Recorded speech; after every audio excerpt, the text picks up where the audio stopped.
अब मैं प्रदेश के उपाध्यक्ष आदरणीय आलोक शर्मा जी से आग्रह करता हूं कि वो मध्य प्रदेश के हमारे लाडले मुख्यमंत्री शिवराज सिंह चौहान जी का गुलदस्ता भेंट करके स्वागत करें। एक बार जोरदार तालियां माननीय मुख्यमंत्री जी के लिए जोरदार तालियां बजाकर स्वागत करेंगे। तालियों में कंजूसी नहीं, जोरदार तालियां दोनों हाथ उठाकर। अब मैं प्रदेश के मंत्री आदरणीय राहुल कोठारी जी से आग्रह करता हूं कि हमारे प्रदेश के यशस्वी अध्यक्ष आदरणीय विष्णुदत्त शर्मा जी का स्वागत करें। मैं आदरणीय कृष्णा गौर जी से आग्रह करता हूं कि हमारे संगठन महामंत्री आदरणीय हितानंद शर्मा जी का स्वागत करें।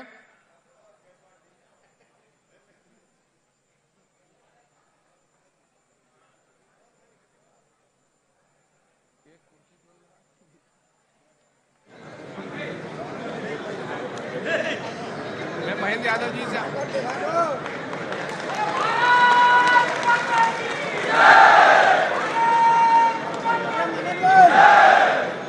अरे मनोज भाई पीछे या पीछे,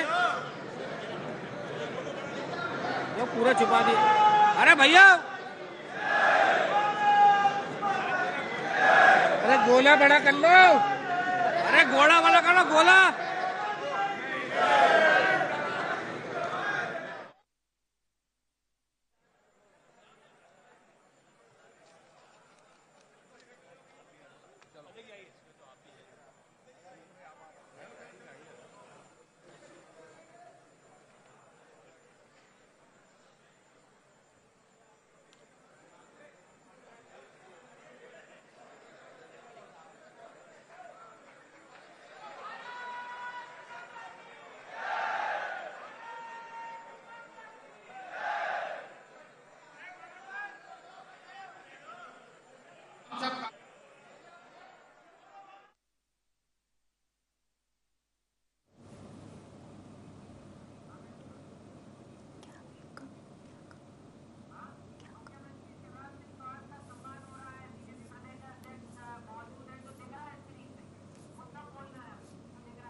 माता की पूरा प्रदेश सुन रहा है, बूथों पर भी, मंडलों के अंदर भी और जिलों के अंदर भी।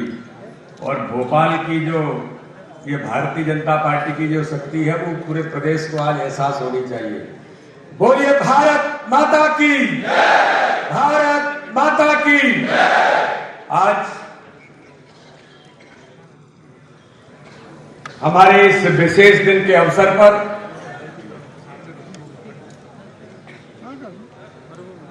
इस कार्यक्रम में हमारे बीच उपस्थित मध्य प्रदेश के हमारे लोकप्रिय यशस्वी, मध्य प्रदेश के जन जन के चहेते हमारे लाडले मुख्यमंत्री आदरणीय शिवराज सिंह चौहान हमारे बीच उपस्थित हैं। अरे तालियां बजाना है तो प्रजा ढंग से बजाओगे तो लगना चाहिए।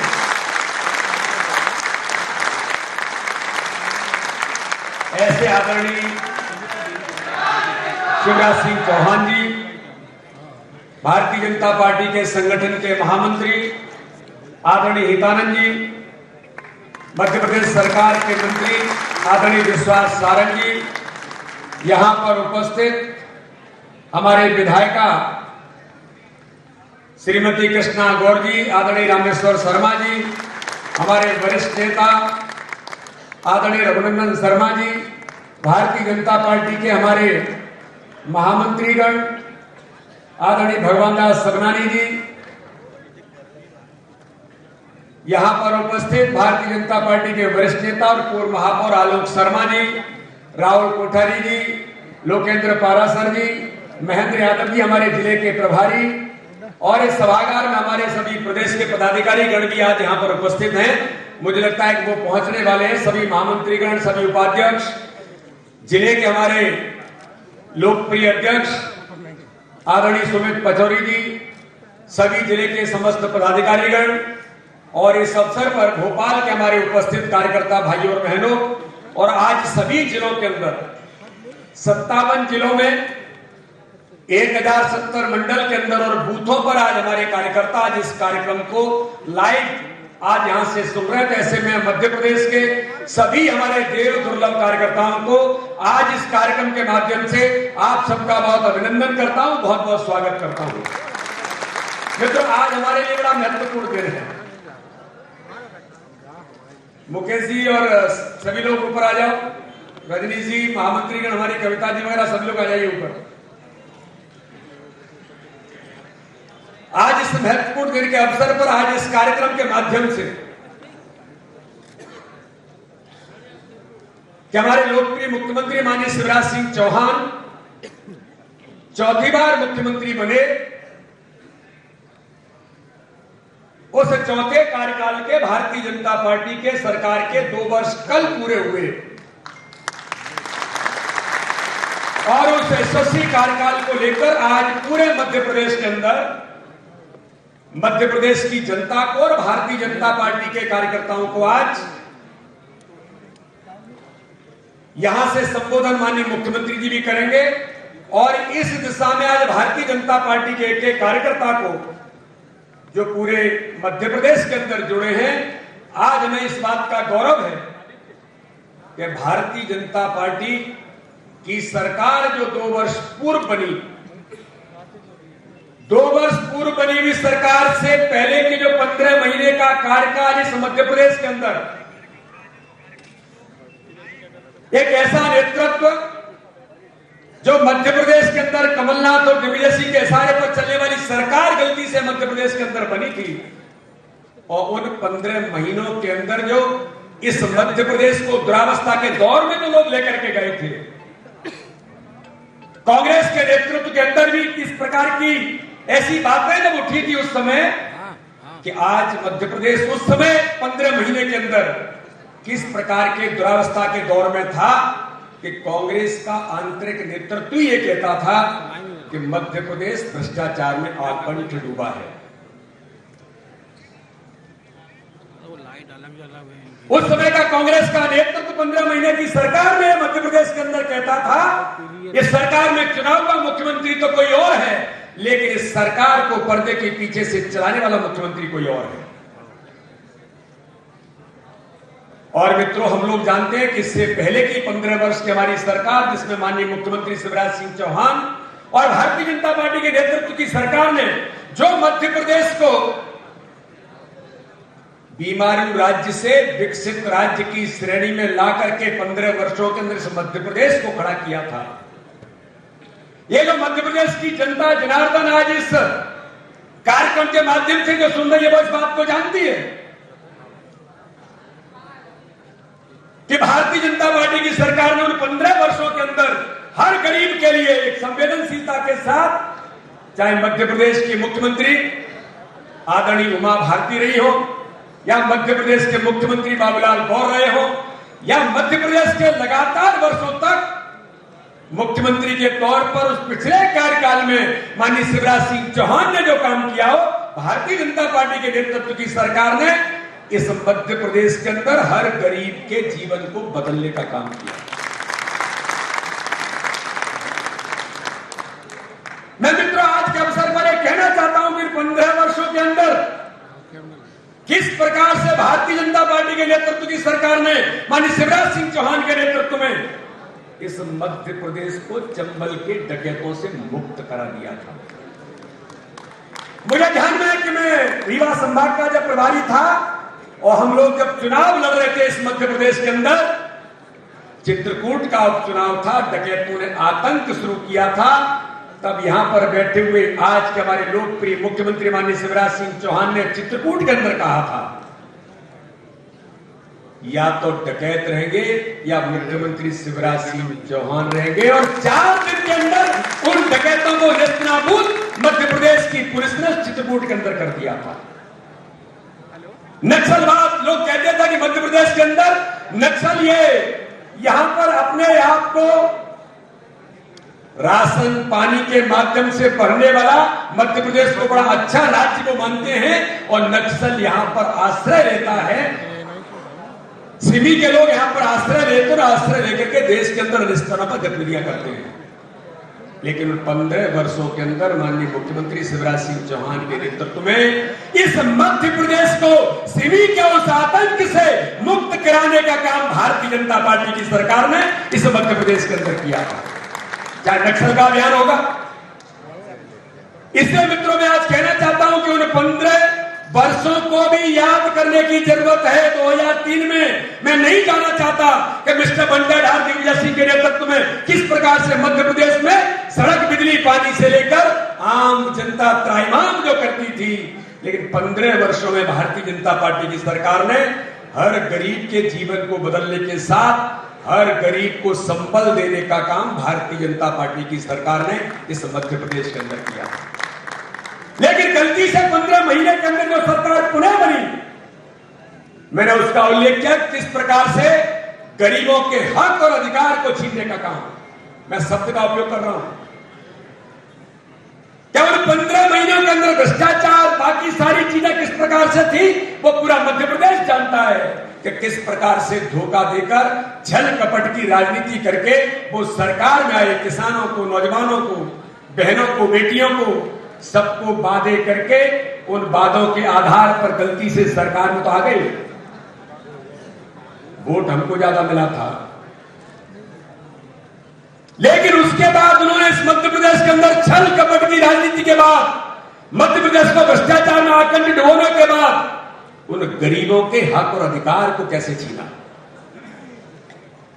मैं आज कहना चाहता हूं मित्रों, इस मध्य प्रदेश के अंदर ये वो मध्य प्रदेश था जिस मध्य प्रदेश के गरीबों को हक और अधिकार देने के लिए, चाहे वो बुजुर्ग होंगे, चाहे वो नौजवान होंगे, चाहे मेरी बेटियां होंगी, लाडली लक्ष्मी से लेकर बेटी बचाओ के अभियान की शुरुआत मध्य प्रदेश के मुख्यमंत्री शिवराज सिंह चौहान ने इस मध्य प्रदेश को उन बेटियों की सौगात जो दी। लेकिन दुर्भाग्य इस मध्य प्रदेश का कि उन 15 महीनों में कमलनाथ की सरकार ने उन बेटियों के हक और अधिकार को भी छीन लिया था। लाडली लक्ष्मी योजना बंद, मध्य प्रदेश के अंदर तीर्थ दर्शन योजना के अंदर वो बुजुर्ग हमारे जो आज इस कार्यक्रम के माध्यम से सुन रहे होंगे, उनको मैं कहना चाहता हूं कि जो बुजुर्ग जब तीर्थ दर्शन करके 4 धाम यात्रा करके आता था और लौट करके वो कहता था कि बाहर रे बेटा शिवराज, मेरे बेटे ने तो मेरी अंतिम इच्छा बुढ़ापे में पूरी नहीं की, लेकिन मेरे बेटे मुख्यमंत्री शिवराज सिंह चौहान ने तीर्थ दर्शन करा के मेरी अंतिम इच्छा पूरी की। लेकिन दुर्भाग्य से मैं कहना चाहता हूं मित्रों, उस योजना को भी कमलनाथ ने उन बुजुर्गों से हक छीनने का काम इस मध्य प्रदेश के अंदर किया। आज मैं कहना चाहता हूं कि माननीय प्रधानमंत्री नरेंद्र मोदी जी ने भारतीय जनता पार्टी के विचार के धोतक पंडित दीनदयाल उपाध्याय के अंत्योदय के सपने को पूरा करने के लिए जिस दिन से वो प्रधानमंत्री बने, उस दिन से प्रधानमंत्री ने कहा कि पंडित दीनदयाल उपाध्याय थे, उन्होंने जो विचार दिया था, उस विचार के आधार पर भारतीय जनता पार्टी इस दुनिया का सबसे बड़ा राजनीतिक दल बना और राजनीतिक दल बन करके आज मैं इस देश का प्रचंड बहुमत से जीत करके प्रधानमंत्री बनाऊं। जब वो नगरा चंद्रभान के अंदर उस स्थान पर जाकर के उनको नमन करके आए, उसी दिन उन्होंने संकल्प लिया था और उन्होंने कहा था कि पंडित दीनदयाल उपाध्याय जो अंतिम छोर पर झोपड़ी में रहने वाला व्यक्ति, जिसने भारतीय जनता पार्टी को, जनसंघ को इतना बड़ा विचार दिया जिसके कारण से हम दुनिया के सबसे बड़े राजनीतिक दल बने।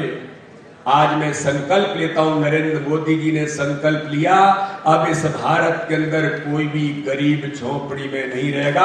और प्रधानमंत्री आवास योजना के अंदर इस मध्य प्रदेश ने, पूरे देश के अंदर माननीय प्रधानमंत्री ने संकल्प लिया कि प्रधानमंत्री आवास योजना के माध्यम से हर गरीब को उसके सर पर छत देने का काम, ये उसका अपना अधिकार है, उस अधिकार को देने का काम भारत के प्रधानमंत्री नरेंद्र मोदी ने किया।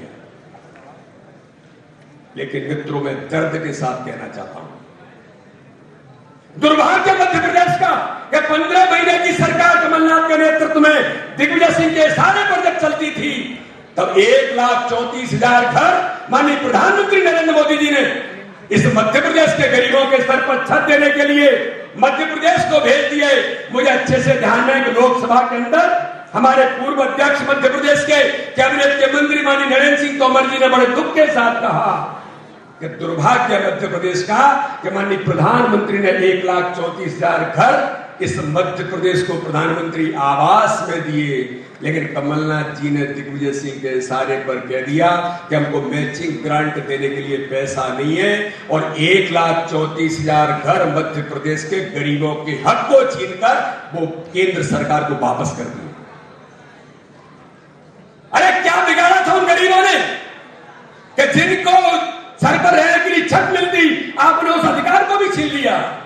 लेकिन मित्रों, मैं गर्व से आज कहना चाहता हूं कि माननीय मुख्यमंत्री शिवराज सिंह चौहान जब चौथी बार शपथ लेते हैं, तो चौथी बार शपथ लेने के बाद वो गरीब कल्याण की योजनाएं, जो गरीबों का जीवन बदलने का काम प्रधानमंत्री नरेंद्र मोदी के नेतृत्व में और मध्य प्रदेश के मुख्यमंत्री शिवराज सिंह चौहान के नेतृत्व में भारतीय जनता पार्टी की सरकार ने जिस प्रकार से गरीबों के जीवन बदलने का अभियान लिया, भारतीय जनता पार्टी ने गरीबी हटाने का नारा नहीं दिया, गरीबों के जीवन को बदलने का संकल्प लिया। तो लाडली लक्ष्मी से लेकर के बेटी बचाओ के अभियान से लेकर के हमारे तीर्थदर्शन योजना से लेकर उन बेटियों के कन्यादान योजना को भी कमलनाथ की सरकार ने बंद किया। आज मैं गर्व के साथ कहता हूं कि चौथी बार माननीय मुख्यमंत्री शिवराज सिंह चौहान ने शपथ ली, तो गरीब कल्याण की उन सारी योजनाओं को पुनः से मध्य प्रदेश के अंदर प्रारंभ करके हर गरीब को हक और अधिकार देने का काम भारतीय जनता पार्टी की सरकार ने किया। मित्रों, मैं कहना चाहता हूं, कोरोना के संकट में पूरा देश दुनिया प्रभावित थी। माननीय प्रधानमंत्री, माननीय राष्ट्रीय अध्यक्ष लगातार इस काम में लगे थे, तो मध्य प्रदेश के मुख्यमंत्री ने उस संक्रमण के दौर में शपथ ली थी। मुझे ध्यान में है कि राजभवन में शपथ लेने के बाद वो सीधे वल्लभ भवन में जाकर के कोरोना से कैसे हम निजात पाएंगे, कोरोना की समस्या से कैसे निपटेंगे, उसकी तैयारी में जब हमारे मुख्यमंत्री शिवराज सिंह चौहान जुटते हैं, तो मित्रों, मैं कहना चाहता हूं कि जो हक और अधिकार कमलनाथ ने प्रधानमंत्री आवास में छीन लिया था, तो कोरोना के संकट के चलते चलते मुझे ध्यान में माननीय मुख्यमंत्री जी ने कहा कि कोरोना के संकट में चुनौती को चैलेंज करते हुए उस चुनौती को अवसर में कैसे बदला जा सकता है, तो भारत के प्रधानमंत्री के नेतृत्व में, माननीय जेपी नड्डा जी हमारे राष्ट्रीय अध्यक्ष के नेतृत्व में और माननीय मुख्यमंत्री शिवराज सिंह चौहान से लेकर के बैठे हुए नेतृत्व में इस प्रकार से प्रधानमंत्री आवास योजना में जो 8 महीने में घर बनते थे, रिकॉर्ड मध्य प्रदेश में 6 महीने में घर बना करके 1 लाख लोगों का प्रधानमंत्री जी आवास योजना में उनको गृह प्रवेश कराया। और मैं आज गर्व से कहना चाहता हूं, अरे आपने तो हक और अधिकार छीना। ये मध्य प्रदेश जो आज सुन रहा है वो पूछना चाहता है, कमलनाथ जी, लेकिन ये शिवराज सिंह चौहान के नेतृत्व में माननीय प्रधानमंत्री नरेंद्र मोदी जी के नेतृत्व के साथ माननीय शिवराज सिंह चौहान के प्रयासों से कल 29 तारीख को आगे आने वाले दिन इस मध्य प्रदेश के अंदर 5 लाख से ऊपर उन झोंपड़ी में रहने वाले गरीबों को हक और अधिकार देने का काम माननीय मुख्यमंत्री शिवराज सिंह चौहान प्रधानमंत्री के नेतृत्व में 29 तारीख को 5 लाख से ऊपर लोगों को घर देने का काम करेंगे। ये भारतीय जनता पार्टी की सरकार है। ये पंडित दीनदयाल उपाध्याय के अंत्योदय के विचार को प्रतिपादित करने वाली सरकार है। इसलिए मित्रों, आज के इस दिन के अवसर पर मैं बहुत सारी बातों का उल्लेख इसलिए नहीं करता हूं, माननीय मुख्यमंत्री जी आज हमको संबोधित करेंगे, पूरा मध्य प्रदेश सुनेगा। 2 वर्ष के स्वर्णिम कार्यकाल जो इस मध्य प्रदेश को उन्होंने बीमारू राज्य से विकसित राज्य बनाया, और मैं कहता हूं कि कोरोना के संकट के बावजूद हर गरीब के साथ खड़े होकर के प्रधानमंत्री के गरीब कल्याण अन्न योजना से लेकर माननीय मुख्यमंत्री तो मध्य प्रदेश के अंदर कब से गरीबों को अन्न देने का काम कर रहे हैं। ऐसे संवेदनशील व्यक्तित्व के 2 वर्ष जो विकसित राज्य था, आज मैं गर्व से कहना चाहता हूं कि 2 वर्षों में कोरोना के संकट के बावजूद मध्य प्रदेश एक स्वर्णिम मध्य प्रदेश बनने की ओर अग्रसर माननीय मुख्यमंत्री शिवराज सिंह चौहान के नेतृत्व में आगे बढ़ रहा है। और इसलिए मित्रों, जो मध्य प्रदेश का एक एक कार्यकर्ता, आम नागरिक जनता जो सुन रही है, मैं आज आप सब लोगों से अपील करना चाहता हूं कि इस मध्य प्रदेश के अंदर जो बात आज माननीय मुख्यमंत्री जी इस मंच से आपको कहने के लिए आज आए हैं, मैं भारतीय जनता पार्टी की ओर से अपने लोकप्रिय मुख्यमंत्री, गरीबों के कल्याण के लिए 24 घंटे खड़े होने वाले परिश्रम की पराकाष्ठा करने वाले मुख्यमंत्री का आप सबके माध्यम से पूरे मध्य प्रदेश में आज हम अभिनंदन करना चाहते हैं कि माननीय मुख्यमंत्री जी ने इस मध्य प्रदेश के गरीबों के कल्याण के लिए उनके जीवन की जो दिशा बनेगी, उनके 2 वर्ष चौथे कार्यकाल के पूरे हो रहे हैं। इसलिए मैं पुनः उनको एक बार अभिनंदन और शुभकामनाओं के साथ आप सबको बहुत बहुत धन्यवाद देता हूं। जय हिंद, जय भारत। धन्यवाद आदरणीय प्रदेश अध्यक्ष जी। अब मैं माननीय मुख्यमंत्री जी को आमंत्रित करूं, उससे पहले कुछ कहना चाहता हूं कि यूं ही किसी के शीश के ऊपर ताज नहीं होता, यूं ही किसी के शीश के ऊपर ताज नहीं होता, जनता के दिल में कोई आवाज नहीं होता, कोई कारण होगा जो इतने दिल जीते हैं आपने। माननीय मुख्यमंत्री जी, यूं ही किसी के शीश के ऊपर ताज नहीं होता, जनता के दिल की कोई आवाज नहीं होता, कोई कारण होगा इतने दिल जीते आपने, ऐसे ही कोई यहां शिवराज नहीं होता। एक बार चाहूंगा दोनों हाथ उठाकर अपने अपने स्थान पर खड़े होकर, अपने अपने स्थान पर खड़े होकर जोरदार तालियां बजाकर माननीय मुख्यमंत्री जी का स्वागत करें। तालियां बजते रहना चाहिए। भारत माता की, भारत माता की। अरे मोबाइल भैया।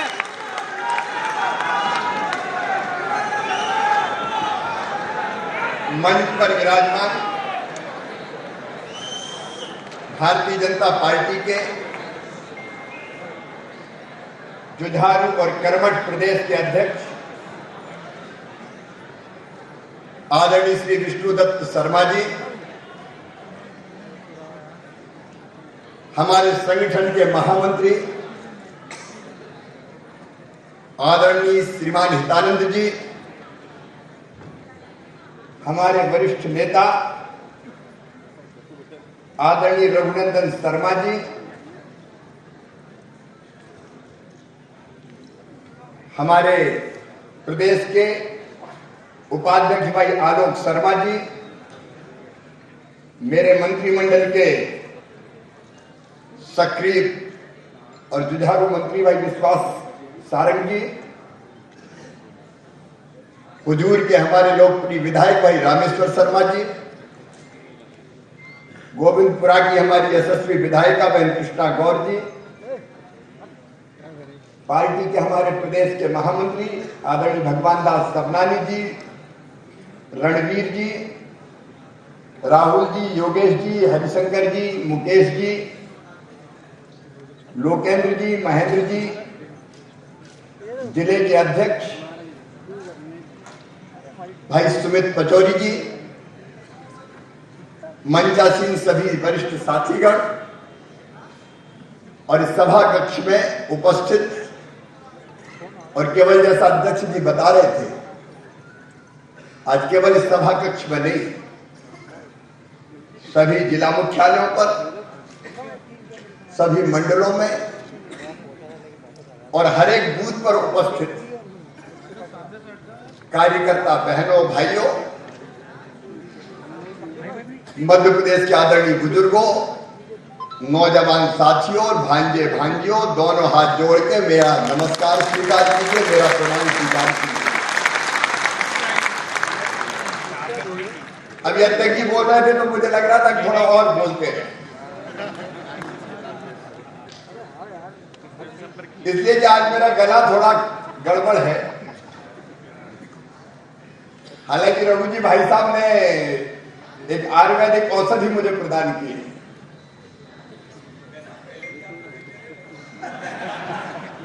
अरे वो तो एक बार मैं रूट के चला गया था, जैसे फिर से पकड़ के ले आया, लेकिन लगातार बोलते रहने के कारण गला थोड़ा आज गड़बड़ है। गला भी सोचता हुआ किस कसाई के पल्ले पड़ गया, सुबह से लेकर रात तक बोलता ही रहता है। लेकिन अगर बेहतर कुछ कर पाए, देखिए कोई कितने समय मुख्यमंत्री रहा ये महत्वपूर्ण नहीं है, महत्वपूर्ण है कि अगर रहा तो कैसे काम किया, और अगर अच्छा काम किया, जो भी अच्छा किया, तो उसके पीछे ठाकरे जी का आशीर्वाद, उनके छत्र छाया में, उनके स्नेह की छाया में हमने काम करना सीखा। प्रधानमंत्री जी का कुशल मार्गदर्शन और नेतृत्व, भारतीय जनता पार्टी के संगठन का जैसा साथ है वो देव दुर्लभ है, और आप सब कार्यकर्ताओं ने जो सहयोग किया है वो सचमुच में असंभव है। और इसलिए अगर श्रेय किसी को जाता है तो वो आपको जाता है। तेरा तुझको अर्पण क्या लागे मेरा।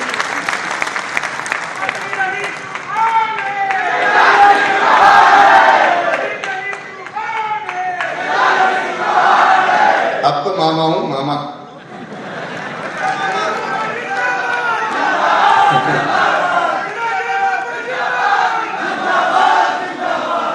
सचमुच में अपना संगठन, अपने कार्यकर्ता,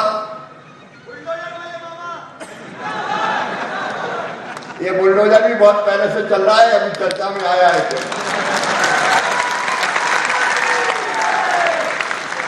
अभी जीडी शर्मा जी जब बोल रहे थे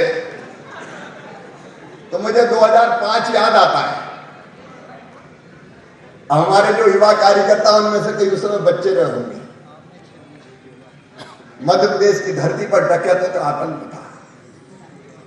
गड़रिया गिरोह, मुकेश को तो पता होगा, जगजीवन गिरोह, ठोकिया ठोकता था।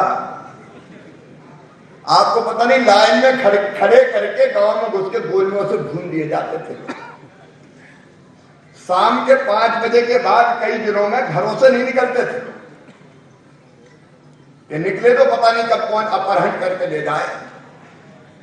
और तब जैसा अध्यक्ष जी कह रहे थे, मैंने बैठक की थी एक ग्वालियर में, सतना में भी जो उन्होंने कहा मैंने कहा था और साफ कह दिया था कि ये डकैत मध्य प्रदेश की धरती पर नहीं चलेंगे। मध्य प्रदेश की धरती पर या तो शिवराज सिंह चौहान रहेगा या डाकू रहेंगे, दोनों एक साथ नहीं रह सकते। और मुझे इसका जो गर्व है, डकैतों को जो ठोकना शुरू किया तो या तो ऊपर चले गए या जेलों में गए या सबने आत्मसमर्पण कर दिया। और आज की तारीख तक कोई बड़ा सूचीबद्ध गिरोह मध्य प्रदेश की धरती पर खड़ा नहीं हो पाया। यह भारतीय जनता पार्टी की सरकार की देन है। और मैं एक बात साफ करूं, कांग्रेस में तो नहीं मरी ये डाकू, क्योंकि राजनीतिक संरक्षण मिलता था। पुलिस को अगर कह दो, प्रशासन को अगर कह दो, तो फिर कैसे बुलडोजर चलते हैं रोज देख रहे हैं। आज भी देखा होगा इंदौर में, आप देखा कि नहीं देखा? कोई दबंग, गुंडा और बदमाश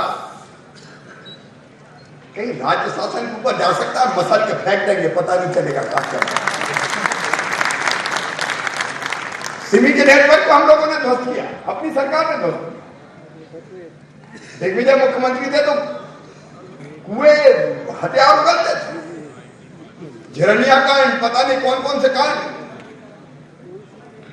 उस नेटवर्क को ध्वस्त किया। कांग्रेस के जमाने में नक्सलवादियों ने कांग्रेस के मंत्री की गर्दन गांव में जाके काट दी और लोग सोचते थे होगा क्या, नक्सलवाद रुकेगा कैसे। मुझे कहते हुए गर्व है कि अपनी भारतीय जनता पार्टी की सरकार ने नक्सलवाद के बड़े कदमों को वहीं थाम दिया, मध्य प्रदेश की धरती पर घुस नहीं पाए। और आपने देखा होगा सिमी के आतंकवादी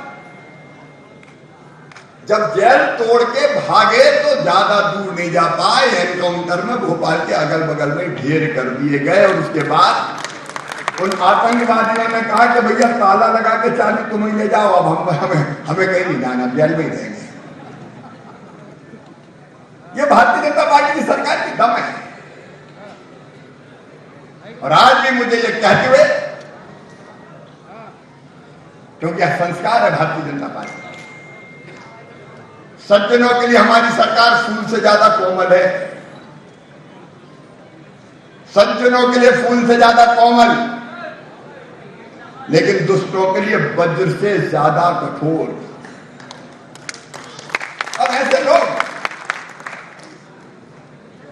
जो बहन और बेटी की तरफ गलत दृष्टि से देखे, कोई दुराचारी हो तो मुझे बताओ कि केवल जेल भेज के हम चैन की सांस ले लेंगे, जेल चला गया, फिर पता चला जमानत हो गई, फिर आ गया। और सोच समझ के हमने तय किया कि बहन और बेटी की तरफ गलत नजर से देखने वाले किसी भी कीमत पर बर्दाश्त नहीं होंगे, तबाह कर दिए जाएंगे। केवल जेल जाने से काम नहीं चलेगा, कार्रवाई ऐसी हो कि कांप जाए। और जब अभियान जारी है, जारी रहेगा। गरीबों की जमीनों पर कब्जा कर देना।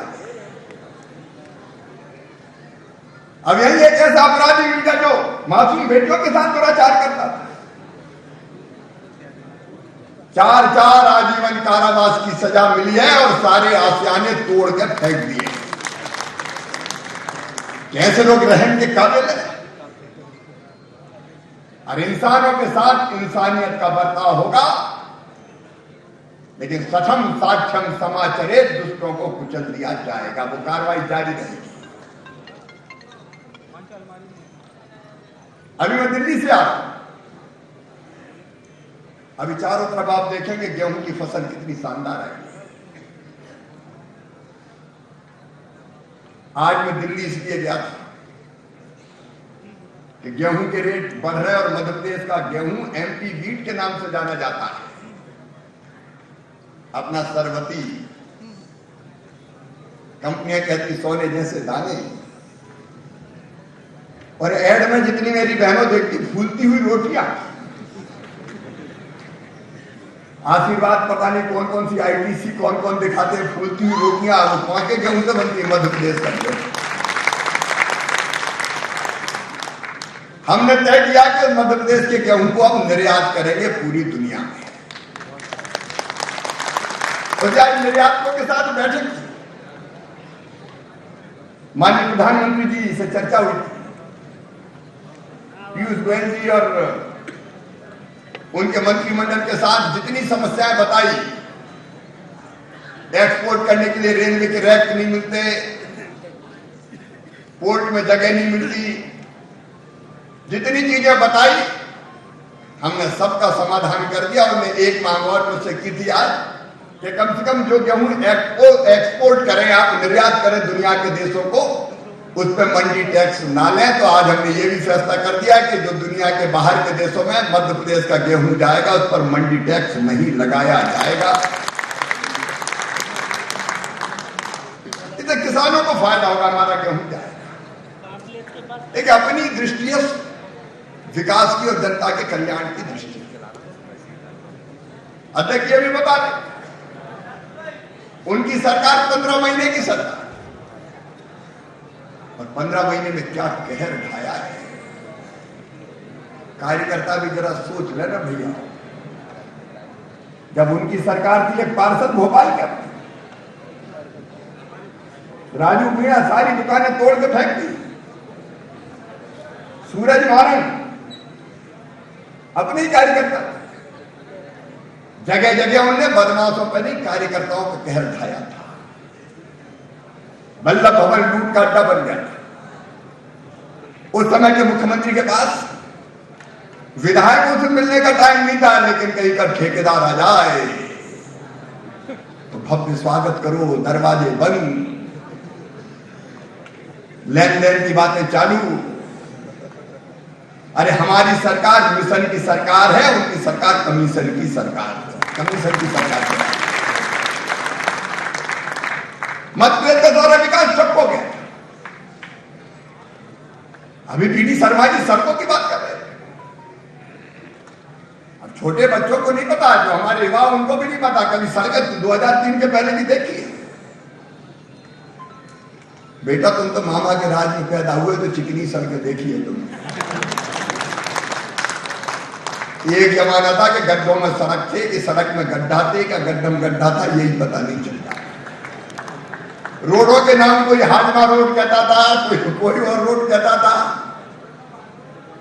रोड पे कम चलती थी गाड़ियां, खेतों में ज्यादा कूदती थी, खेतों में से निकलती। कोई कोई याद करे कांग्रेस कब हो रहा है? अगर सड़क पे गाड़ी चल जाए तो गाड़ी खाए हिचकोले, हड्डा पसरा सारे डोले, याद आ गए शंकर बोले। गाड़ी के साथ साथ हड्डियां भी चटक जाती। और ये रामेश्वर शर्मा बैठे, ये गर्मी के दिनों में राम धुन गाते थे, बिजली नहीं मिलती थी, चड्डी बनियान पहन पहन के लोग निकलते थे, टावर लपेट के समझाइए। रात रात भर जब अप्रैल की मई की गर्मी में बिजली नहीं आती थी तो टावर लपेटे ही हवा करते रहते थे लोग, क्या करते? वो दुर्दिन देखे नहीं है। आज तो अगर घंटा 2 घंटा बिजली चली जाए तो वही खबर बन जाती है, बाद में वही खबर बन जाती है। पानी क्या था पता नहीं थे, मध्य प्रदेश को तबाह और बर्बाद कर दिया। और जैसे ही कमलनाथ आए फिर सारे विकास के काम ठप, सारे काम ठप कर दिए, एक के बाद एक योजनाएं बंद कर दी। लाड़ी लक्ष्मी बेटियों ने क्या बिगाड़ा था? हम शादी करते थे बेटियों की, 27,000 रुपया उस समय देते थे। कमलनाथ कहने लगे नहीं मैं 51,000 दूंगा। लोग प्रसन्न थे, 51,000 मिलेंगे, बेटियों की शादी हो गई, बेटियां विदा भी कर दी गई। और कई जगह तो भांजे भांजी का जन्म भी हो गया, लेकिन कमलनाथ का पैसा नहीं आया। तबाह कर दिया पूरे मध्य प्रदेश में। बल्लभ भवन दलालों का अड्डा था।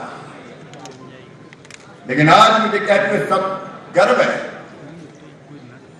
आज 24 तारीख है, 24 मार्च, 23 मार्च की रात में अपनी सरकार ने, शपथ की सरकार में, उस समय तो अकेले मुख्यमंत्री नहीं दी थी, कुछ दिन तो बनवेनार भी थी, मंत्री बहुत दिनों बाद बन पाए थे। लेकिन वो ऐसा भयानक समय था कोविड का। लेकिन कार्यकर्ता बहनों और भाइयों, आपने भी कमाल की सेवा ही। संगठन नड्डा जी ने मंत्र दिया, हमारे कार्यकर्ता जुट गए, बसों से पैदल आ रहे थे, उनको सरकार ने बस में बिठाया, कार्यकर्ताओं ने भोजन कराया, चाय नाश्ता पानी, यहां तक के कार्यकर्ताओं ने और हमारे अध्यक्ष ने जूते तक, जिनके नंगे पांव थे उनके पांव में जूते पहनाने का काम। अरे पैसा पैसा कमलनाथ दादा को छोड़ के ही नहीं गए, मामला साफ था। लॉकडाउन लग गया 24 तारीख, खजाने में पैसा नहीं, टैक्स आने की संभावना नहीं, लेकिन खर्चा कोरोना से निपटने का, गरीबों की रोजी रोटी चलाने का। एक बार तो मैं भी हिल गया था, काम कैसे चलेगा, लेकिन जब चाह होती वहां राह निकल जाती है। मुझे कहते हुए गर्व है कि गरीबों के खाते में पैसा डालना हो, किसान के उत्पादन को खरीदना हो, बच्चों को स्कॉलरशिप देना हो, किसी काम के लिए पैसे की कमी नहीं आने दी, किसी काम के। आज कांग्रेस के कर्जा ले लिया, कर्जा ले लिया। तुम तो कर्जा लेके घी पीते थे, हमने तो कर्जा लेके जनता की सेवा की है, और कर्जा भी उतना ही लिया है जितना भारत सरकार ने सीमा तय कर रखी है। मैं प्रधानमंत्री जी को धन्यवाद, उनका अभिनंदन करूंगा। 1 रुपया किलो गेहूं हम देते थे, एक व्यक्ति को 5 किलो तक। प्रधानमंत्री जी ने तय किया 5 किलो फ्री देंगे, 1 रुपया में 10 किलो गेहूं। एक महीने को कदम उठाएगा, और दूसरी लहर जैसी भयानक थी, आप सबने देखी, अभी भी याद आती तो रोंगटे खड़े हो जाते हैं। रात रात भर जगते थे हमारे विधायकों के, रात रात भर जिलाध्यक्षों के, पदाधिकारियों के फोन आते थे, फलाने अस्पताल में ऑक्सीजन 2 घंटा की बची है। प्रधानमंत्री जी ने भी कमाल किया, ऑक्सीजन एक्सप्रेस रेल चल गई, खाली टैंकर भेजे गए एयरफोर्स के विमानों से, और रेल में भरा के भरे भरे टैंकर आ रहे हैं। रेमडेसिविर इंजेक्शन, दवाइयों की व्यवस्था, उस कठिनतम समय में भी ये प्रयास किया कि कैसे भी जनता की जिंदगी बचे, और सबसे बड़ा काम हुआ जिसके लिए प्रधानमंत्री का ताली बजा के आप अभिनंदन कीजिए, वैक्सीन बनाने का काम। इतने लोग आज बैठे पूरे मध्य प्रदेश को मुझे सुनता है। बताओ, प्रधानमंत्री नरेंद्र मोदी जी की सरकार के पहले भारत की किसी सरकार ने कभी किसी महामारी की वैक्सीन बनाई थी क्या? अरे जोर से बताओ, बनाई थी क्या? हम निर्भर करते थे अमेरिका बना दे, रूस बना दे, चीन बना दे, जर्मनी बना दे, हम तो उनसे फिर ले लेंगे। लेकिन नरेंद्र मोदी जी ने वैज्ञानिकों की टीम बनाई और 1 साल के अंदर वैक्सीन बन गई और 181 करोड़ लोगों को वैक्सीन लगा दी गई। आज तो हम सुरक्षित हैं। तीसरी लहर में जो असर नहीं हुआ कोविड का, उसका सबसे बड़ा कारण है ये कोविड की वैक्सीन जो मोदी जी ने बनवाई। मोदी जी का अभिनंदन, हमारे वैज्ञानिकों का अभिनंदन। सबने लगवा ली कि नहीं लगवाई? हाथ उठाओ कौन कौन ने लगवाई। और अब तो 12 से 14 साल के बच्चों को लगाई जा रही। कांग्रेस के लोगों ने, बाकी हमारे विरोधियों ने बहुत भ्रम फैलाया, लगवा मत लेना,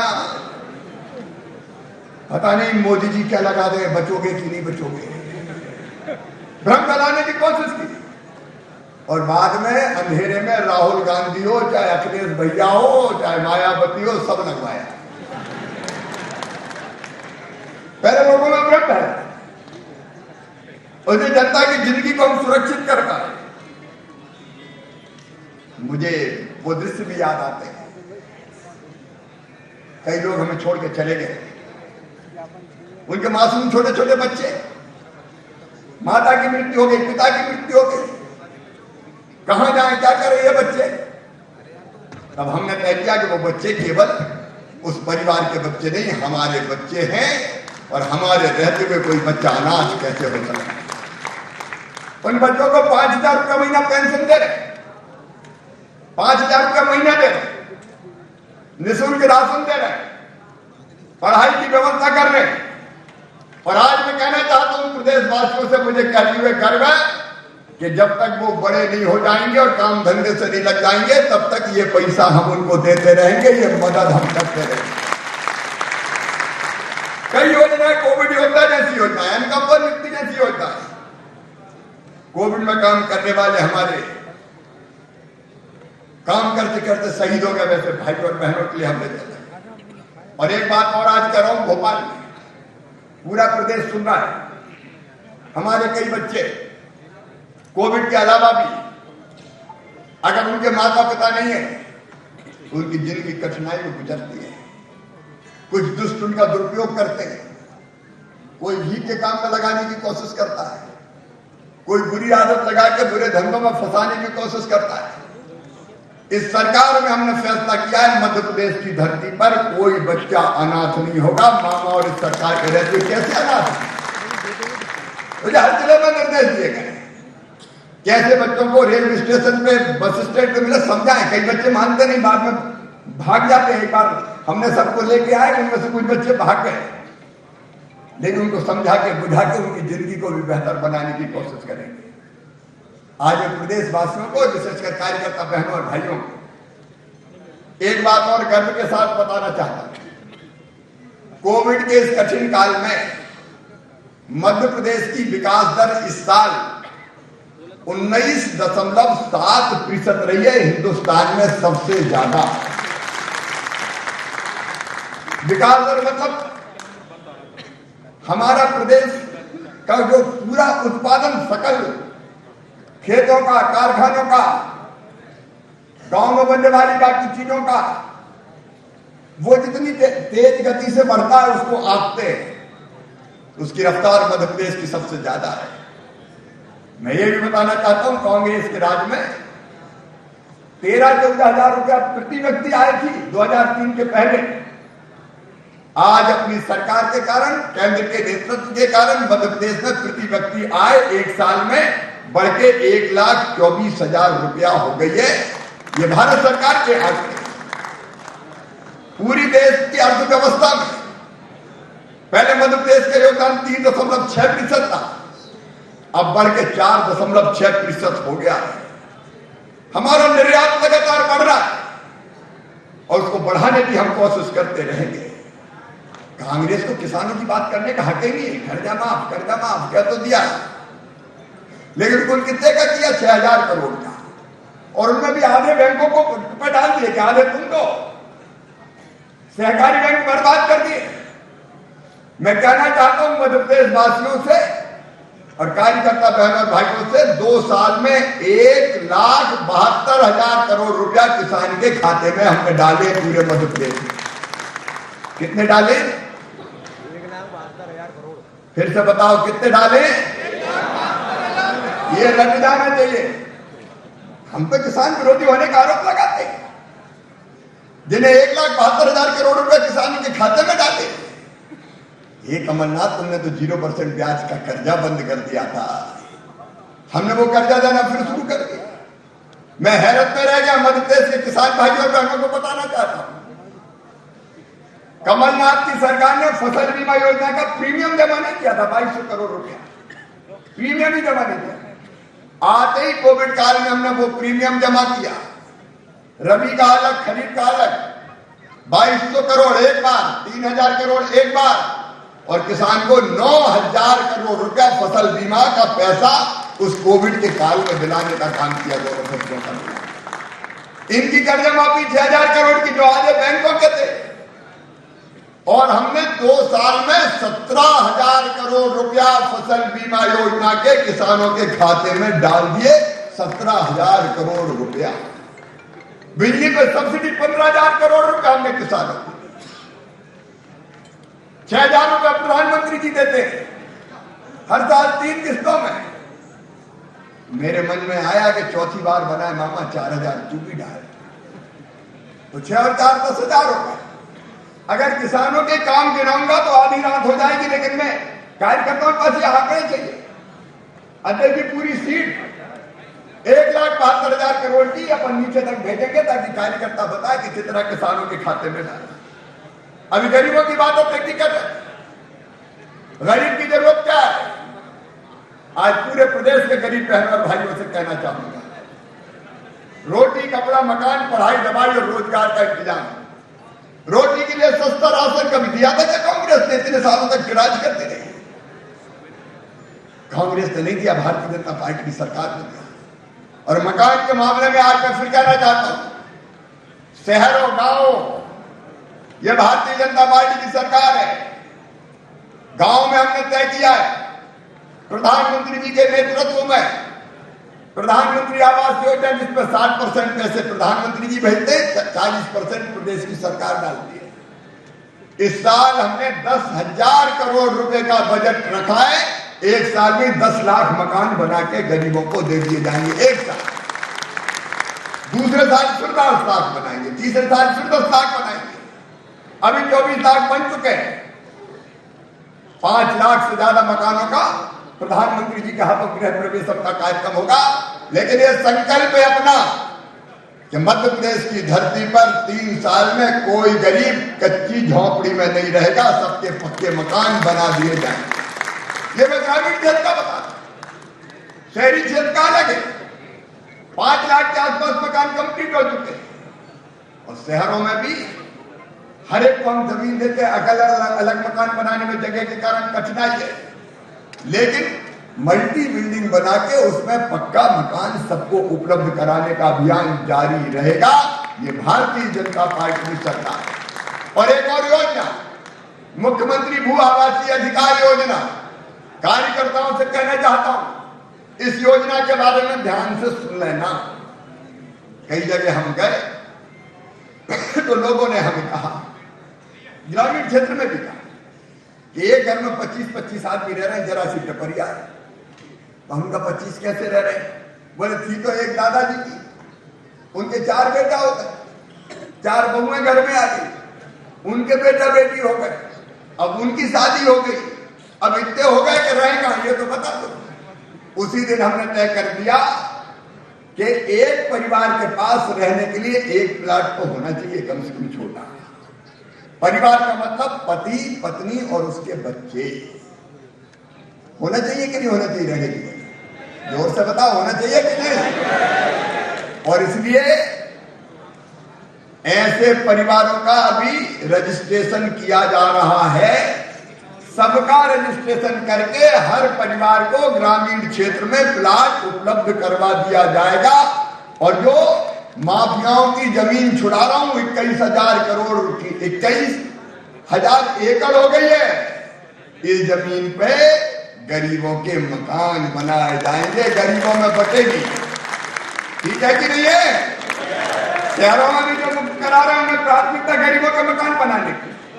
शहरों में मल्टी बनाएंगे, गांव में जहां और शासकीय जमीन मिलेगी उस पर भी आवास के लिए जगह दी जाएगी। भगवान ने पैदा किया तो इतनी जमीन तो यार इसके में छोड़ी होगी कि अपना छोटा सा मकान बनाकर रह सके। क्या कांग्रेस ने कभी सोचा? कोई मुझे बता दे। गरीबों के मकान, हर घर में पीने के पानी की व्यवस्था, शहर में बहुत कुछ है लेकिन गांव में पाइपलाइन के जरिए शौचालय हो, रसोई गैस का कनेक्शन हो, और एक योजना और गरीबों के इलाज की योजना। और इसलिए आयुष्मान कार्ड बन रहे हैं। कार्यकर्ताओं से निवेदन करना चाहता हूं, जहां नहीं बने हो, पात्र गरीब रह गए हो, वहां भी अभियान चला के आयुष्मान कार्ड बनाएंगे। आयुष्मान कार्ड में प्राइवेट अस्पताल जो चिन्हित होंगे उनमें भी 5 लाख रुपए तक का इलाज हर साल फ्री में परिवार का करा के दिया जाए।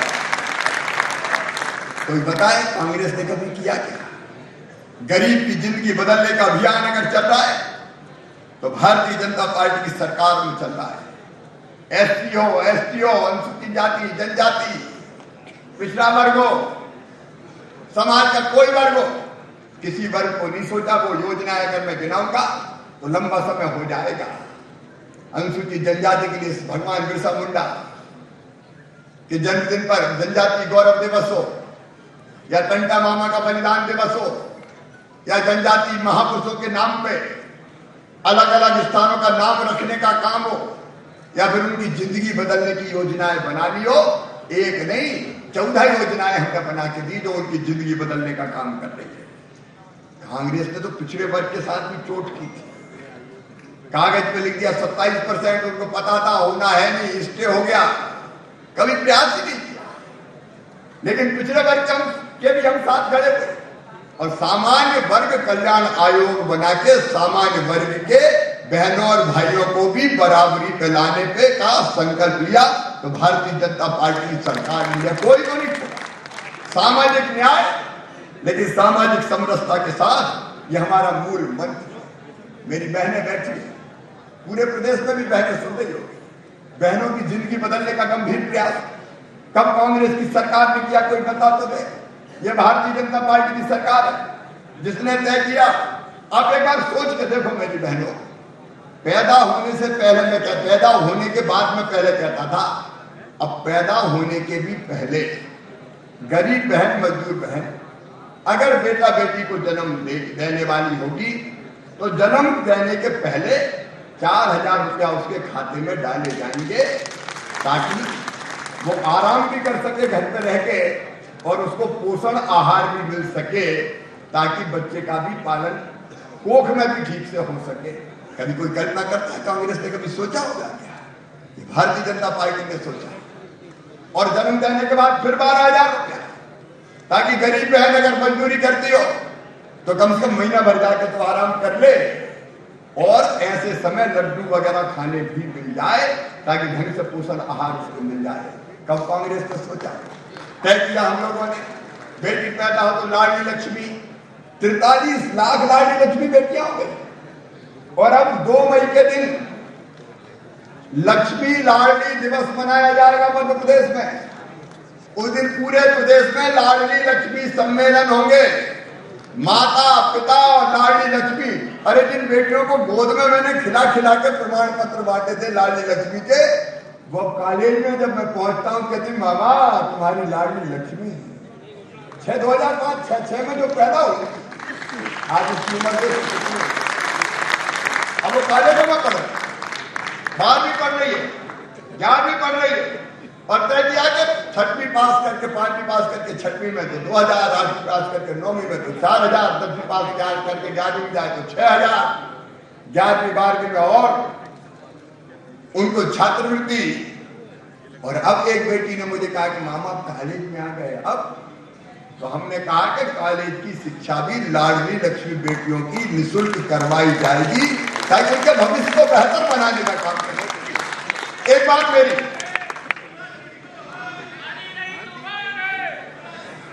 अभी तो मामा की बात हो रही बेटा।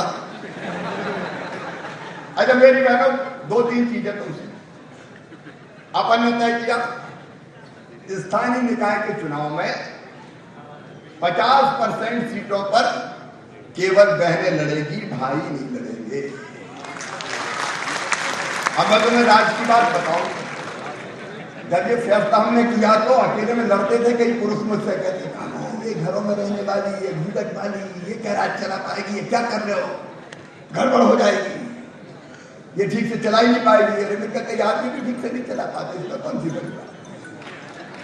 हमने जिद करके ये फैसला किया और आज मुझे कहते हुए घर में कि महापौर जैसे पदों पर सुबह सुशोभित होने वाली बहनें चमत्कार करके उन्होंने मध्य प्रदेश में दिखाया है, कोई कसर नहीं छोड़ी। पार्षद बन, कई भैयों का नंबर जरूर कट गया, वो थोड़े बहुत गुस्सा होंगे मुझसे। अच्छा गांव में तो अजब हालत होती थी, घर के बाहर निकलने नहीं देते थे, घूंघट, चूल्हा, रोटी, साफ चुनाव लड़ेंगे, जरा 50 आदमियों का खाना बना। लेकिन अब कई बार साहब को बैग पकड़ के घूमना पड़ता है। लोग कहते हैं सरपंच पति जा रहे हैं, पार्षद पति भी हो गए हैं। अब देखो कितना बड़ा परिवर्तन है।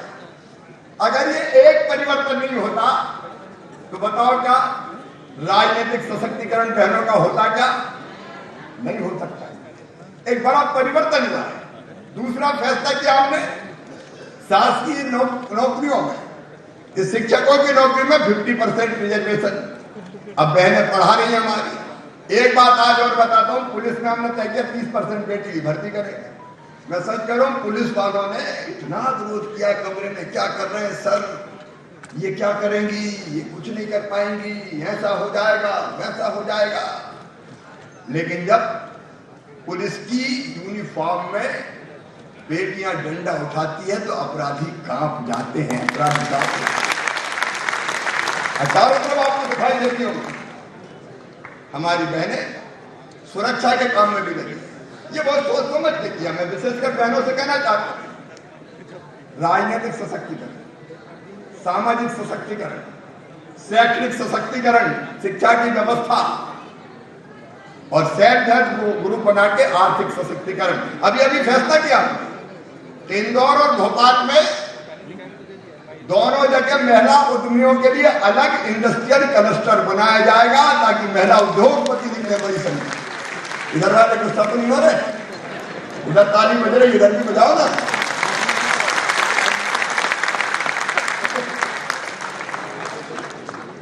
महिला उद्यमी निकल गए, उद्योगपति बन के आगे आ गए। अब बिना इस आर्थिक सशक्तिकरण के कैसे काम चलेगा। और एक बात और की कि संपत्ति अगर धर्मपत्नी के नाम पे करोगे तो स्टाम्प शुल्क 3% ही लगेगा, 1% नहीं लगेगा। तो पहले तो नाम करवाते नहीं थे, साहब का नाम होगा। जब 3 से 1% हुआ, बोले अब तेरे नाम करवा देते हैं। तो कई जगह संपत्ति बहनों के नाम हो गए। अब मेरे लिए ये देखिए, मन में देखिए बराबरी कब होगी, तब जब आर्थिक, सामाजिक, राजनीतिक सब सशक्तिकरण होगा। और इसलिए एक नहीं, ऐसी अनेक योजनाएं, मैं बहुत विस्तार में नहीं जाऊंगा।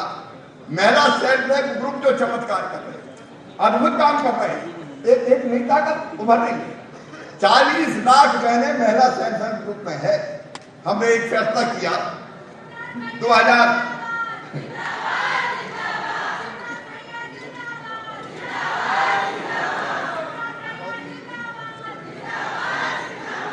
इधर वाले मिलने जा रहे हैं। 2018 में हमने फैसला किया बच्चों का जो पोषण आहार बनता, रेडी टू ईट कहते हैं, वो बनता 800 करोड़ रुपया का। कौन बनाते जिसको? ठेकेदार। एमपी एग्रो ठेकेदार तय करता था और बड़ा खेल चलता था इसमें, कौन को ठेका मिलेगा, कैसे मिलेगा। तो मेरे मन में एक विचार आया कि ठेकेदार छोड़ो यार, ये महिला सेल्फ हेल्प ग्रुप जो अपने हैं, स्वयं सहायता समूह, इसके संघ बनाएंगे। अब इस फैसले का भी खूब विरोध हुआ, लेकिन 18 में हमने फैसला कर दिया कि खुद प्लांट लगाएंगी बहनें, सरकार देगी पैसा प्लांट लगाने के लिए, और खुद वो चलाएंगी। अगर कोई बहन पोषण आहार बनाएंगी तो बच्चों के लिए अच्छा बनाएंगी, ठेकेदारों से तो अच्छा बनाएंगे। हमने 18 में यह फैसला कर दिया। 19 में कमलनाथ दादा धमके, उनने बहनों से छीन के फिर ठेकेदारों को दे दिया। मेरी बहनों अब फिर ठेकेदारों से छीन के वो सारे प्लांट बहनों के हवाले कर दिए गए हैं और बहनें पोषण आहार बनाने का काम कर रही। स्कूल में यूनिफॉर्म सिलना, गेहूं की खरीदी, एक नहीं अनेकों चीजें हमारी बहनें करने का काम कर रही। गरीबों ने कोरोना के काल में लगा के बिजली के बिल, अब ये गरीब कैसे भर पाएंगे, तो हमने उस समय फैसला किया स्थगित गरीबों के बिजली के बिल।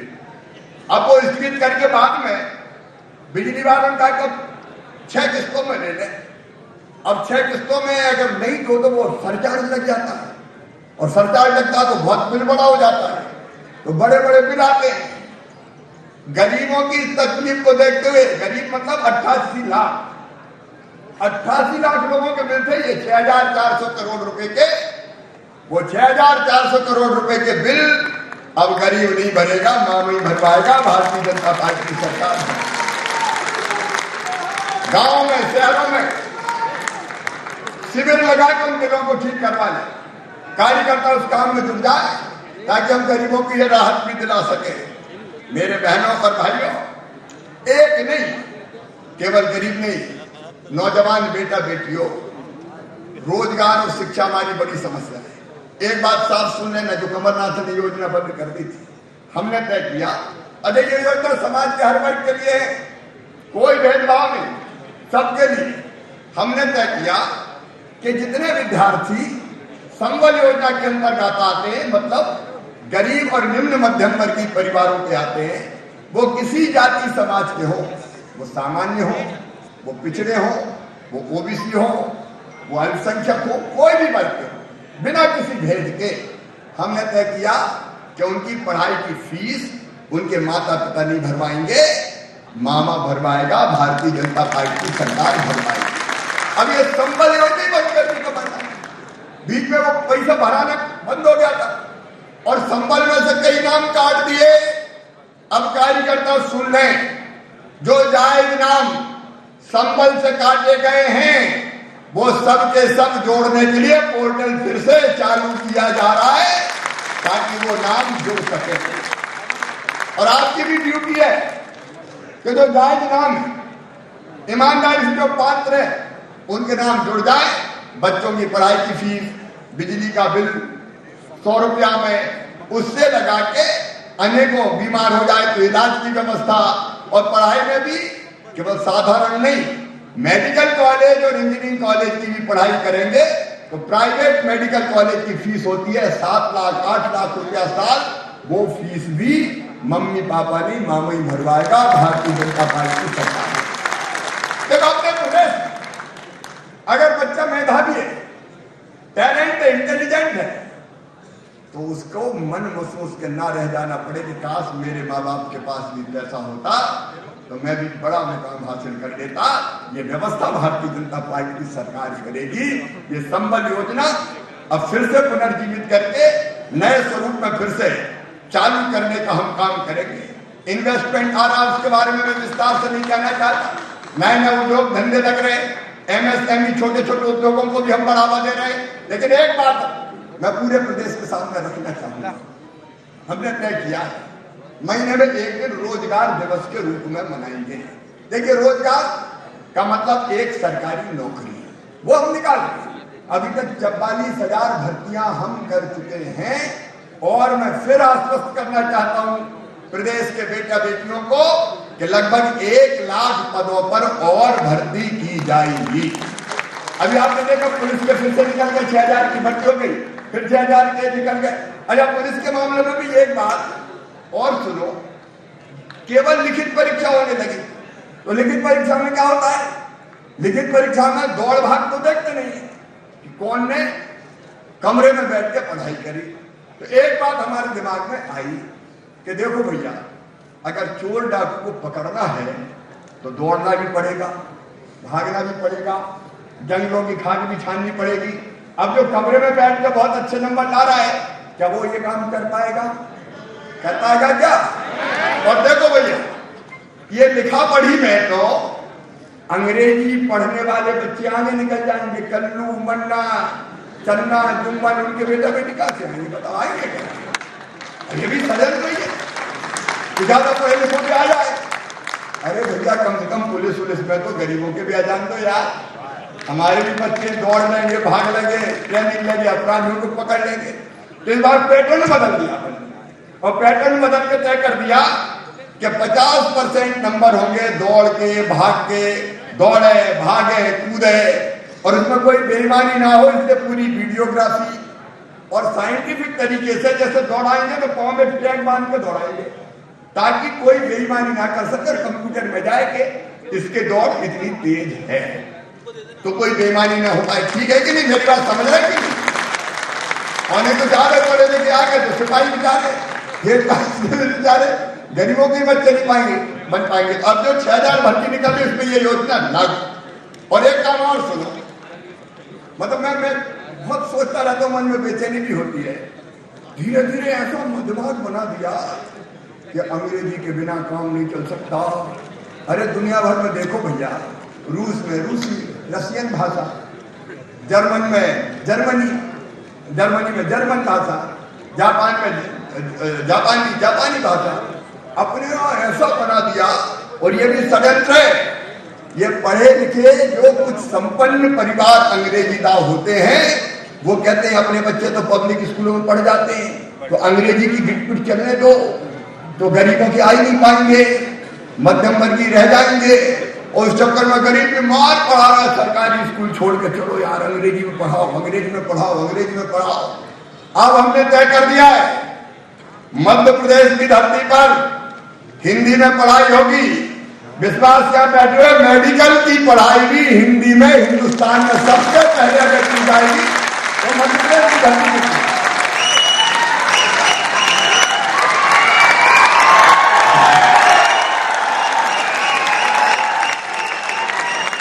अब ये देखिए, ये जनता के दिल की आवाज है। ये अंग्रेजी प्रतिभा को कुंठित करके मार देती है और कुछ लोगों के बच्चे बड़े पदों तक पहुंच जाते हैं। ये अन्याय नहीं होने दिया जाएगा। गरीब और सामान्य परिवारों के बच्चे भी आगे आए।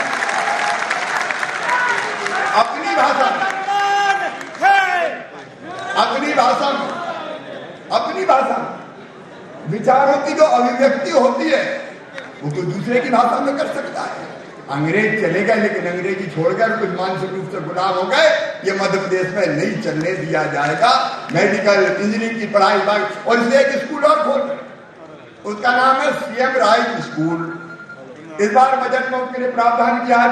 हम लगभग 1500 करोड़ रुपया खर्चा करें। स्कूल की बिल्डिंग बनेगी 24 करोड़ रुपया में। गांव में भी 15, 20, 25 गांव के बीच में देखो आजकल चलन चल गया, पब्लिक स्कूल, अंग्रेजी मीडियम, फलाना सेंट फ्रांसिस, पता नहीं कौन कौन सी स्कूल, उनमें चलो। हमने कहा यार अच्छे स्कूल तो बना। अब गरीबों के बेटा बेटी कहाँ के भास्कर क्या कौन सी वैली है उसमें जाके पढ़ेंगे बताओ? संस्कार वैली में कहाँ से जाके पढ़ेंगे? मुश्किल से तो पेट भरा रहा है। संस्कार वैली, डीपीएस, कहाँ जाएंगे गरीबों के बच्चे? तो अपन ने तय किया कि यार अपन ही इनसे अच्छे स्कूल बना सकते हैं। 24 करोड़ रुपया में बिल्डिंग बनी, उसमें लाइब्रेरी होगी, प्रयोगशाला होगी, स्मार्ट क्लास का मतलब अगर दिल्ली में बैठ के कोई पढ़ाएगा तो क्लास में उनको सामने दिखाई देगा, वो सवाल जवाब भी कर सकेंगे। क्योंकि हर गांव में बड़े बड़े टीचर भेज नहीं सकते। स्मार्ट क्लास भी होगी और इसमें जैसे ग्रामीण क्षेत्र में बना, भोपाल में भी बन रहा है, आप सबका बन रहा है ना, भोपाल में भी बन रहा है। शानदार स्कूल, बिल्कुल बढ़िया, सारी सुविधाएं, वैसे शिक्षक, ताकि पढ़ के।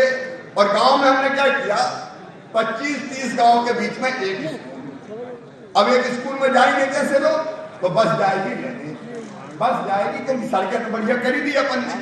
तो बस लेने जाएगी, बच्चे बस में बैठेंगे, स्कूल में आएंगे, आधा घंटे में स्कूल पहुंच जाएंगे, शाम को जैसे छुट्टी की घंटी बजी फिर बस में बैठे और फिर घर छोड़ दिए। शानदार पढ़ाई करवा के गरीबों के और किसानों के बच्चों को भी आगे बढ़ाने का चमत्कार होगा तो अपने मध्य प्रदेश की धरती पर होगा।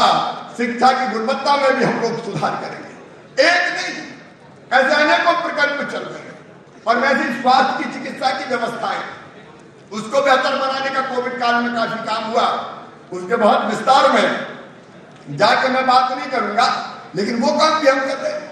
रोजगार की बात कर रहा था मैं, एक सरकारी नौकरियों में रोजगार, दूसरे मेरे बेटा बेटियों निराश मत होना है। रोजगार की व्यापक योजना बनाई है। रोजगार के लिए महीने में एक दिन रोजगार दिवस, हमने 12 जनवरी को स्वामी विवेकानंद जी की जयंती पर रोजगार दिवस का कार्यक्रम किया था और 5,26,000 लोगों को पूरे मध्य प्रदेश में मिला के बैंकों से स्वरोजगार का लोन जिसमें हमने सब्सिडी दी वो हमने दिलवाया। कितने? 5,26,000 को।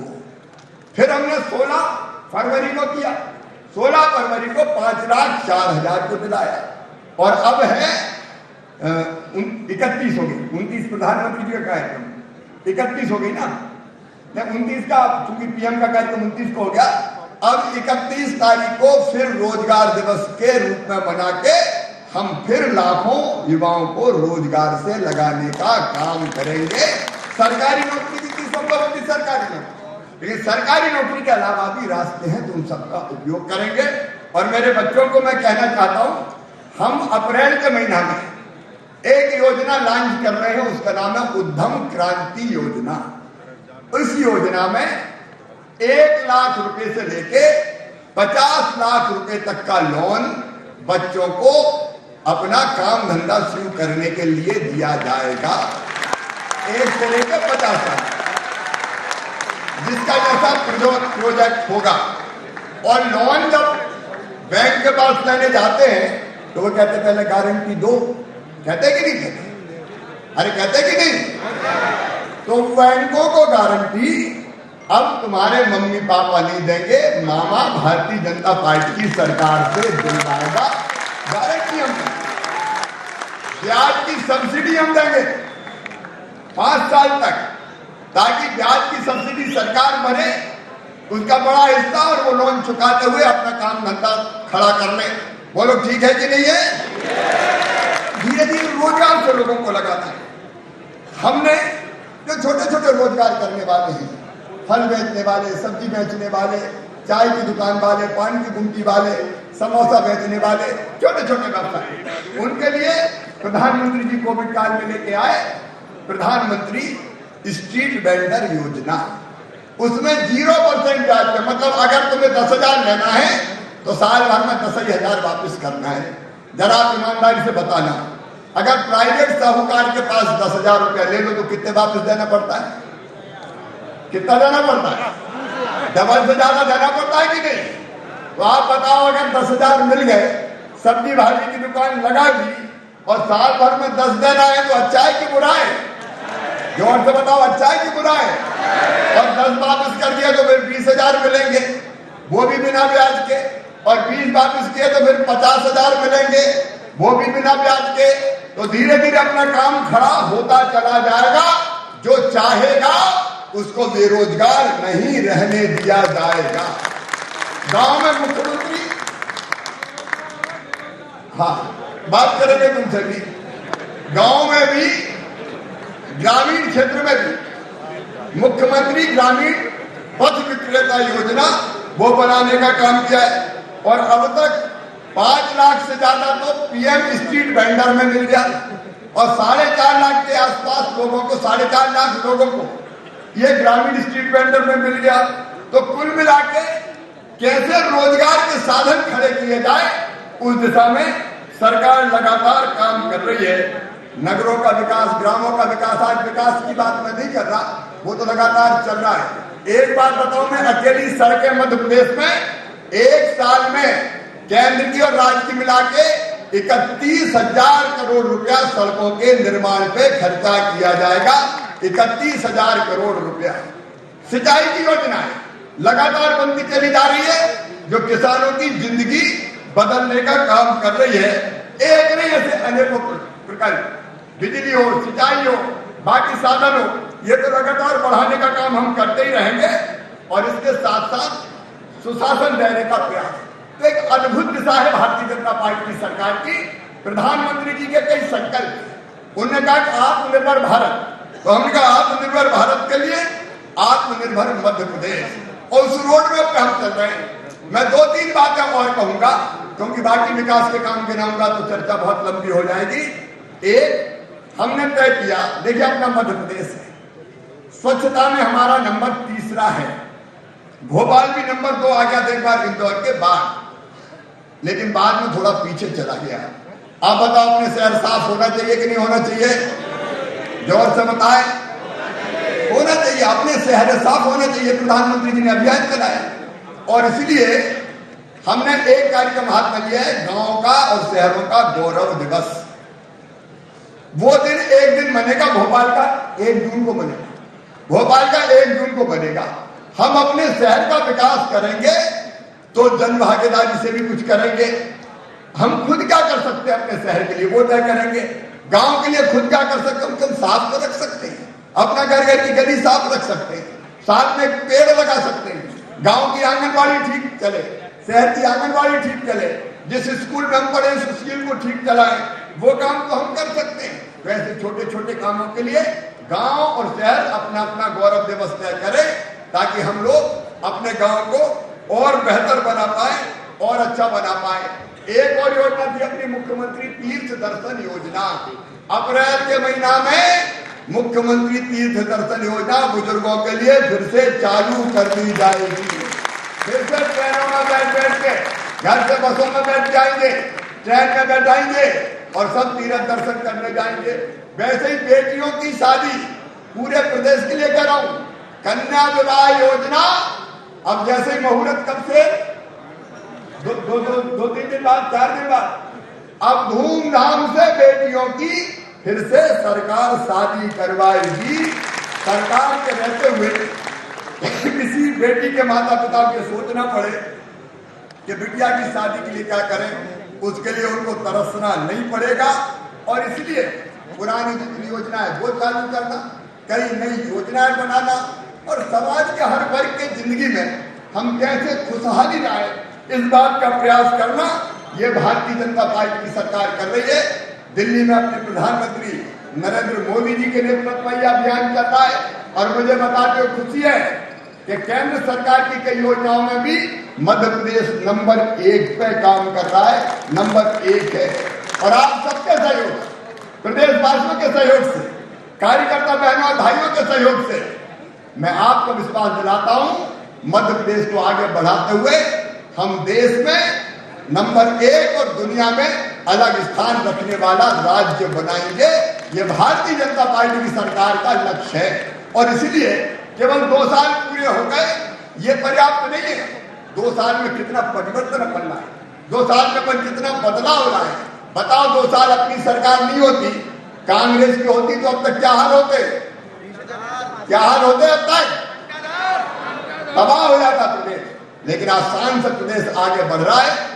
गरीब हो, माता बहनें हो, बच्चे हो, नौजवान हो, समाज का हर एक वर्ग उसके कल्याण की योजना बनाते हुए हम आगे बढ़ रहे हैं। मैं यही निवेदन करना चाहूंगा कार्यकर्ता बहनों और भाइयों से कि आप इन योजनाओं को जमीन पर उतारने में जहां सहयोग की जरूरत है आप सहयोग करें। 29 तारीख को 5 लाख से ज्यादा लोगों का गृह प्रवेशम होगा। हर पंचायत में कार्यक्रम होंगे। 11:30 बजे कार्यक्रम प्रारंभ होगा। प्रधानमंत्री जी का भाषण 12:30 बजे होगा। हर पंचायत में, हर जिले में, मंडल में कार्यक्रम होगा। उन कार्यक्रमों को भी आप सफल बनाएं, और गांव-गांव की अंत्योदय समिति हो या बूथ कमेटियां भी हो, वो सब इन कामों में लग के मध्य प्रदेश को आगे बढ़ाने में सहयोग करें। मैं फिर कह रहा हूं, स्वच्छता अभियान को सब सफल बनाइए, ताकि मध्य प्रदेश को स्वच्छता में नंबर 1 पे ले जाके हम खड़ा कर दें। मध्य प्रदेश से आगे कोई ना रहे। जैसे इंदौर देश में अलग स्थान रखता है, हमारे शहरों का भी स्थान बने। कुछ काम हम अपने प्रदेश को बनाने के लिए अपनी तरफ से करें। जैसे मैं रोज एक पेड़ लगाता हूं। अब पेड़ लगाना अच्छी बात है कि नहीं? अच्छी बात है कि नहीं? तो आज मैं कह रहा हूं भैया अपने जन्मदिन पे पेड़ लगाओ। लगाओगे अपने जन्मदिन पे? कौन कौन लगाएंगे हाथ उठाओ। रोज मत लगाओ, अपने जन्मदिन पे पेड़ लगाने से बड़ा उपहार कोई हो नहीं सकता। वो धरती को बचाने का काम करता है, स्वच्छता का काम करें, अपने कोई ना कोई एक काम जरूर हाथ में ले। बेटी बचाओ के काम में आगे आए, हम सब मिलकर काम करेंगे तो अपना प्रदेश तेजी से आगे बढ़ेगा। और जो अपने यहाँ कहा गया है कि सब सुखी रहे, सब निरोग रहे, सबका मंगल हो, सबका कल्याण हो, समृद्ध विकसित मध्य प्रदेश बने और आत्मनिर्भर भारत के लिए आत्मनिर्भर मध्य प्रदेश बना के हम अपनी जनता को सुखी करके अपनी जिंदगी को धन्य कर ले। अगर अपनी जनता के लिए बेहतर कर पाए तो अपना जीना सार्थक हो पाएगा, अपना बनना सार्थक हो पाएगा। इन कामों में आप सबका सहयोग चाहिए। सबका सहयोग मिलेगा और जोर से सबका सहयोग मिलेगा। आइए हम सब मिलकर अपने मध्य प्रदेश को बनाने में अपना जो बेहतर योगदान हो सकता है वो करने का भी संकल्प लें। उठाइए मेरे साथ दोनों हाथ, बांधिए मेरे साथ दोनों मुट्ठी और फिर मेरे साथ बोलिए। केवल यहाँ भोपाल में नहीं, हर बूथ पे, हर मंडल पे, हर जिले में बोलिए भारत माता की, भारत माता की, भारत माता की। बहुत बहुत धन्यवाद।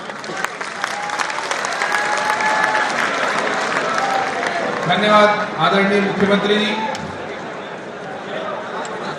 सब कार्यकर्ता अपने मुख्यमंत्री जी का स्वागत करना चाहते थे पर समय की अपनी मर्यादा है। मैं चाहूंगा एक बार अपने स्थान पर खड़े होकर जोरदार करतल ध्वनि के साथ पूरा अपने माननीय मुख्यमंत्री के जोरदार तालियां बजाकर, जोरदार तालियां बजाकर अपने मुख्यमंत्री का, माननीय प्रदेश अध्यक्ष जी का स्वागत करें, वंदन करें, अभिनंदन करें। और आभार के लिए मैं जिले के महामंत्री किशन जी से आग्रह करता हूं कि आज के इस कार्यक्रम का आभार व्यक्त करें। आज के इस बहुत ही गरिमामय कार्यक्रम में जिनका हमें आशीर्वाद प्राप्त हुआ, मध्य प्रदेश के हमारे लाडले मुख्यमंत्री भैया आदरणीय शिवराज सिंह भाई साहब, हजारों लाखों कार्यकर्ताओं के प्रेरणा के स्रोत प्रदेश के अध्यक्ष आदरणीय विष्णुदत्त शर्मा जी भाई साहब, मंच पर सभी वरिष्ठ नेतृत्व का, जिले के अध्यक्ष भाई सुमित पचौरी जी और आप सभी कार्यकर्ताओं का मैं बहुत आत्मीय आभार व्यक्त करता हूं जो अल्प समय में आप सब यहाँ उपस्थित हुए। बहुत बहुत आप सबको धन्यवाद, आभार।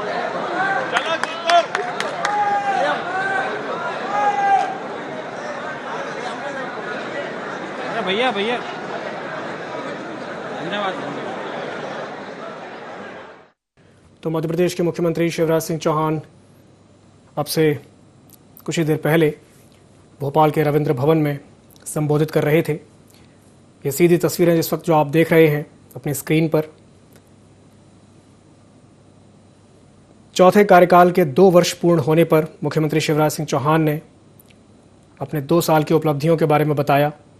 साथ ही साथ कांग्रेस पर भी निशाना साधा। अपने 2 साल की उपलब्धियों के बारे में बताते हुए मुख्यमंत्री शिवराज सिंह चौहान ने कई योजनाओं का जिक्र किया।